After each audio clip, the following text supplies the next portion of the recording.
नमस्कार साथियों, एक वर्षीय प्रारंभिक भाषा शिक्षण कोर्स के मॉड्यूल 2 में आपका स्वागत है। यह मॉड्यूल मुख्यतः उन कारकों के बारे में है जो आरंभिक भाषा शिक्षण और बच्चों के भाषा सीखने पर प्रभाव डालते हैं। इन कारकों को हमने 3 इकाइयों के अंतर्गत विभाजित करके चर्चा की है। इकाई 1 और 2 में हमने शिक्षण के प्रचलित तरीकों और शिक्षण व्यवस्था संबंधी कारकों पर चर्चा की है। इकाई 3 में कुछ गैर स्कूली कारकों पर चर्चा की गई है जो प्रारंभिक कक्षाओं में मिलने वाली विविधता और मान्यताओं पर आधारित है।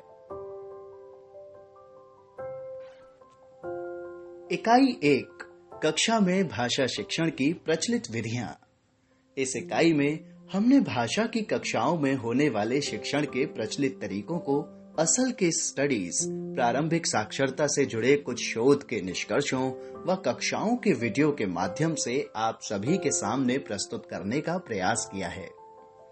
इस इकाई में हम निम्न बिंदुओं पर चर्चा करेंगे: चुप्पी की संस्कृति, सामूहिक दोहरान, अर्थ निर्माण की कमी, डिकोडिंग का अव्यवस्थित शिक्षण, लिखना केवल हस्तलेखन और नकल, बच्चों की सक्रिय भागीदारी की कमी। इस इकाई का उद्देश्य इन प्रचलित शिक्षण प्रणालियों का विश्लेषण करना, उनकी सीमाओं और समस्याओं के बारे में शुरुआती समझ विकसित करना और भाषा और साक्षरता विकास पर उनके नकारात्मक प्रभाव को समझना है। इस इकाई में 7 वीडियो हैं जिन्हें आप उस खंड के साथ ही देखें जहां उनके QR कोड दिए गए हैं। इससे आप इन वीडियोस का बेहतर लाभ उठा पाएंगे। इकाई 2 शिक्षण व्यवस्था से संबंधित पहलू। इस इकाई में शिक्षण व्यवस्था संबंधी 3 कारणों पर बात की गई है। हमारी कक्षाओं में भाषा शिक्षण मुख्यतः पाठ्य पुस्तक पर आधारित है। कक्षाओं में बच्चों के लिए सरल व रोचक पठन सामग्री का अभाव है। जो बच्चे पिछड़ रहे हैं वह पिछड़ते चले जाते हैं क्योंकि उन्हें उनकी आवश्यकता अनुसार शिक्षण और सहायता नहीं मिल पाती। इकाई 3 प्रारंभिक कक्षाओं में मिलने वाली विविधता। इस इकाई में गैर स्कूली कारकों को 2 भागों में बांटकर बात की गई है। किस प्रकार से स्कूल व घर में प्रयोग होने वाली भाषाओं में मिलने वाली विविधता भाषा सीखने को प्रभावित करती है।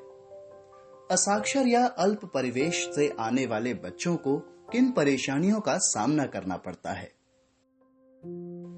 इस इकाई के साथ पढ़ने के लिए आपको 2 लेख दिए गए हैं जिन्हें आप मॉड्यूल के अंत में दी गई अनिवार्य पठन सामग्री के रूप में देख सकते हैं। इन्हें आपको दिए गए भाग के साथ पढ़ना चाहिए। स्टीरियोटाइप्स को चुनौती देना, मिनी श्रीनिवासन, पेज 55।